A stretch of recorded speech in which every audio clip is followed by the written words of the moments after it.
I would like to introduce Ms. Catherine Bell. Catherine Bell graduated from Victoria University in 1998 with a bachelor's degree in catering and hotel management. Her early hospitality career encompassed management roles in food and beverage, in conference and events, and front office. During a 6-month working holiday in Japan, Catherine was promoted to a senior position in one of Japan's largest English schools as a trainer, and the holiday ended up lasting nearly 4 years.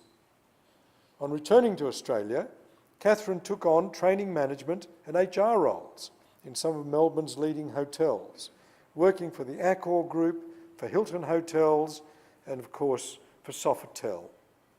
Catherine now runs her own leadership training company, Inspiration Leaders, which is dedicated to helping business leaders realise their full potential in all areas of their lives. Catherine and her husband and business partner have just published their first book on inspired leadership, and Catherine is now preparing to top up her extensive professional coaching qualifications with postgraduate studies in the field of positive psychology.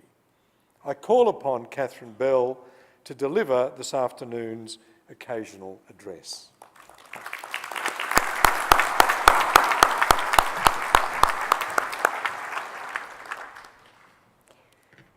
Good afternoon, Chancellor Mr. George Pappas, Vice-Chancellor Professor Peter Dawkins, Victoria University Council members, university faculty members, graduating students, family, friends and guests. To the graduating students, my most heartfelt congratulations on your fantastic achievement today. I'm honoured to be a part of your celebrations. I know how surreal it feels for it to all be over and how relieved many of you are feeling today. I also know that many of you are going into an unknown future and wondering, perhaps with a little fear or trepidation, about what happens next. My purpose in speaking with you here today is to give you a key piece of knowledge that can make next a whole lot easier. In 1998, I sat in your position as a graduating student. I had no inkling of all the ways in which I would use my business degree or how incredibly central it would be in shaping the wonderful adventure that my life became. I didn't know that the customer service models I'd studied were going to propel me to a senior position on a working holiday. I didn't know that my ability to talk endlessly about wine, thanks to advanced beverage studies, my favourite subject, was actually one of the things that my husband found most charming on our first date. And I had no idea that all of those years that I spent serving and managing staff would impart rare skills in reading and influencing people's behaviour, which is now what I teach leaders to do every day in my own business. I could not be more grateful for all the doors that my degree opened, and I'm sure as the years roll by in your lives, you'll find the same thing. Over the last 20 years of my career, I've come to recognise that one skill, more than any other, will be the difference for those of you who really make a difference and those who don't. Between those who find the small and large ways to triumph in the coming years and those for whom life in the outside world remains a little bit of a mystery, a puzzle, and something that's a little frustrating. It's the art of connection. Let me make this really clear for you. Your ability to succeed in life and in business from this moment on will hinge largely upon your ability to build meaningful relationships in business and personally, to make connections with a wide variety of people, to manage relationships and navigate your way through the fascinating and sometimes frustrating world of human behaviour. Now, like most life-changing insights, that's probably not very surprising at all. In fact, it's kind of common sense.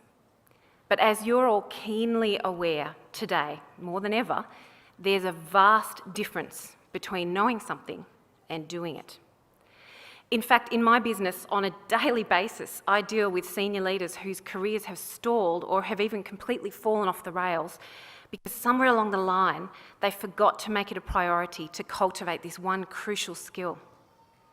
Your ability to triumph in job interviews, to fit in with your new workmates, to deal with complaining customers, bossy bosses, and annoying co-workers will all depend on your ability to build up real human connection and utilise it when you come up against inevitable career challenges.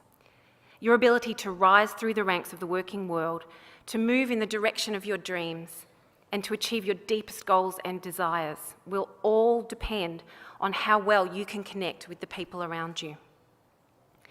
The art of connection is deceptively simple.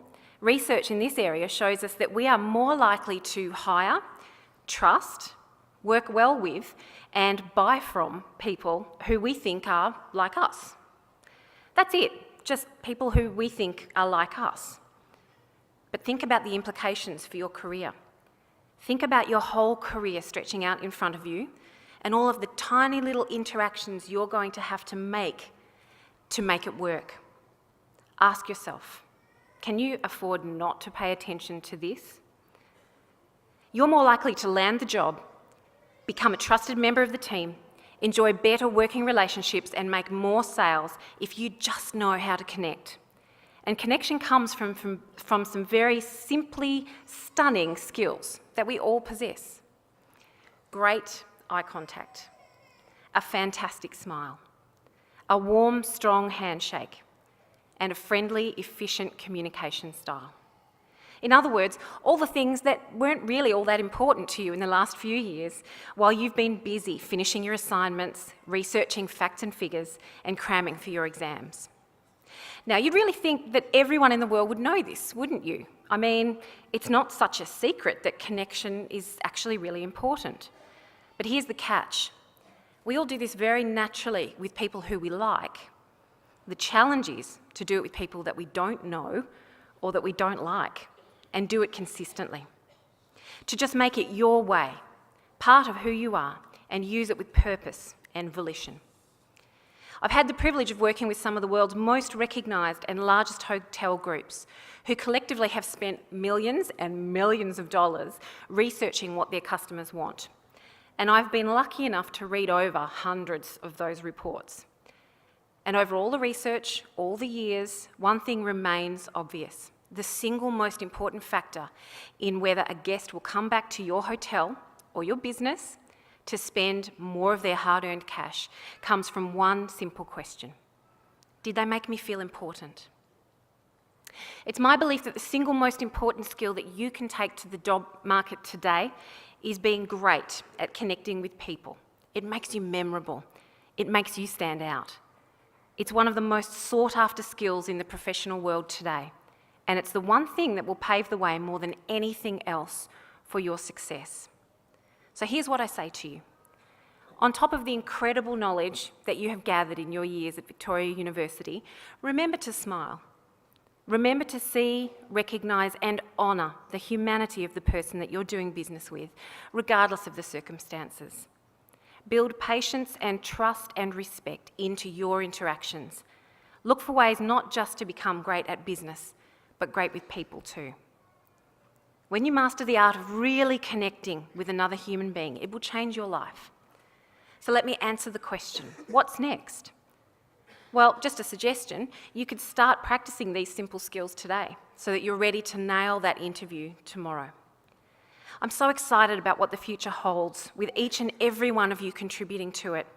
In a world that so desperately needs great people to do great things, please go out bravely and share everything you've learned. Don't hold back.